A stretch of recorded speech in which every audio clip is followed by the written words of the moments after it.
Inspire. Ah, mais bien. je suis pas venu ici pour souffrir, moi.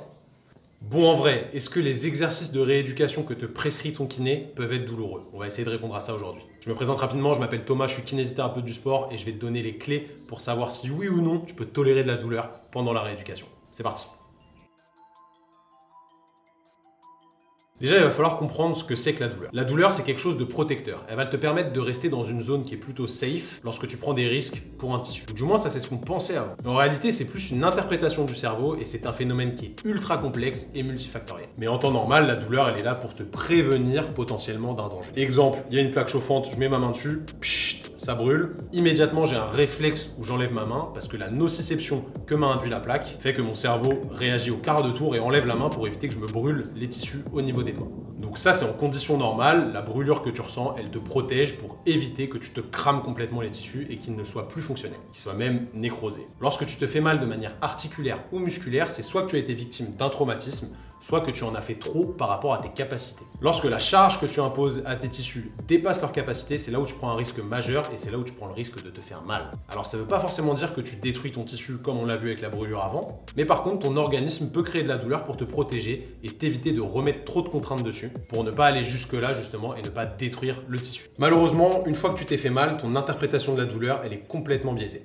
Et ta tolérance à la douleur, elle est altérée. Ton corps va t'indiquer une douleur sur une amplitude prématurée. Donc en gros, avant tu avais mal ici, maintenant tu vas avoir mal juste ici. Et il fait ça pour t'empêcher de mettre trop en tension les tissus, pour éviter de recréer encore plus de douleur et que ce soit un vrai cercle vicieux. Mais il est super important que tu comprennes vraiment que la douleur n'est pas associée à une lésion tissulaire réelle. Du moins, pas à chaque fois. Par exemple, un coup de soleil ou une ampoule, en vrai, ça fait grave mal. Pour autant, c'est rien. Tu vois, il n'y a rien de méchant, tu t'es pas cassé la jambe, quoi. Ton corps te dit juste que ta peau a été beaucoup trop stimulée et qu'il faut lui laisser un peu de temps pour qu'elle récupère. Donc il te protège. C'est ce qu'on appelle la sensibilisation périphérique. Mais du coup, comment gérer la douleur? Avant, la plupart du temps, les professionnels de santé, ils protégeaient leurs patients pour éviter que la douleur se réexprime. Donc en gros, on était dans la surprotection. Sauf que si on se remet jamais face au stress qui nous a provoqué la douleur, et bah le jour où ce stress va revenir, il va nous faire mal, c'est sûr. Du coup, il n'y avait pas vraiment de logique. En vrai, aujourd'hui, dans la plupart des troubles musculo-squelettiques, le meilleur traitement, c'est le mouvement, les exercices où on crée de la contraction musculaire. Donc même s'ils sont douloureux, au départ, ils vont être quasi obligatoires, et même à la fin.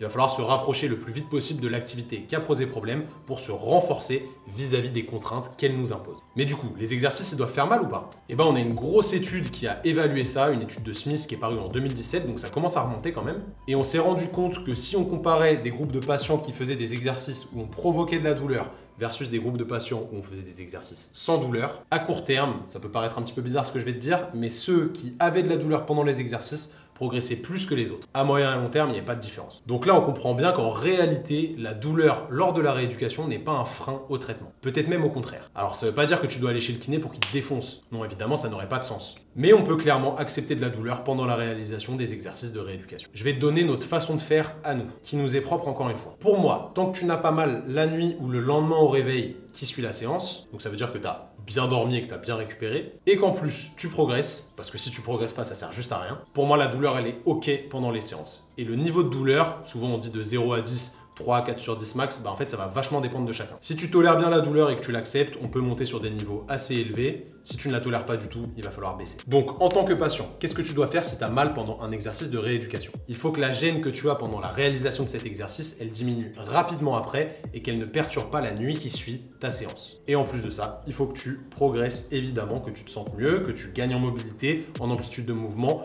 en force, bref, en fonction, tout ce que tu veux, mais il faut que tu progresses. Maintenant, je vais te parler de ma dernière cartouche qui est le concept d'irritabilité si tout ce que je t'ai dit avant, bah ça rentre pas dans tes cases. Qu'est-ce que c'est que l'irritabilité? C'est la capacité qu'a un tissu à tolérer les contraintes qu'on lui applique. Je vais être un peu plus clair dans mes propos juste après. Il y a 3 phases d'irritabilité qui ont été développées par consensus. Donc en gros, c'est des experts qui se sont réunis et qui ont discuté autour de ça et qui sont très facilement utilisables dans notre pratique, que tu sois kiné ou patient. En fonction du stade d'irritabilité, tu vas pouvoir avoir des guidelines de rééducation. Est-ce qu'il faut de la douleur? Est-ce qu'il faut beaucoup de douleur? Pas de douleur? Quels exercices on choisit? Etc. Tu es considéré comme très irritable si la douleur dépasse 7 sur 10 tout le temps, que ce soit au repos, la nuit, bref, en continu. Tu es moyennement irritable si la douleur est comprise entre 4 et 6 sur 10. 0 étant aucune douleur, 10 étant une douleur insupportable, et que la douleur arrive surtout en fin d'amplitude de mouvement. Et pour finir, tu es peu irritable si la douleur est inférieure à 4 sur 10 et qu'elle s'exprime dès qu'il y a beaucoup de tension sur les tissus, par exemple lors de la pratique sportive, et que le reste du temps, t'es ok. Si tu fais partie de cette dernière catégorie, tu peux tolérer de la douleur pendant les exercices tant que ça respecte les points qu'on a vus avant. Si t'es moyennement irritable, donc deuxième catégorie, on va tolérer de la douleur pendant les exercices aussi, mais aux alentours de 3 sur 10. Et si tu es très irritable, on conseille plutôt des exercices à haut volume mais à très basse intensité pour ne pas trop irriter le tissu, et si possible, on va essayer de les faire sans douleur. Donc c'est là où c'est toujours difficile, il va falloir bouger mais essayer de limiter la douleur quand même. Encore une fois, tout ça c'est des généralités, ne les prends pas forcément au pied de la lettre, mais inspire-en toi pour réaliser un programme de rééducation qui t'est adapté ou qui est adapté à tes patients. J'espère que tu as kiffé ce format de vidéo, je parle beaucoup mais je pense que c'est quand même intéressant et bien transférable dans ta pratique.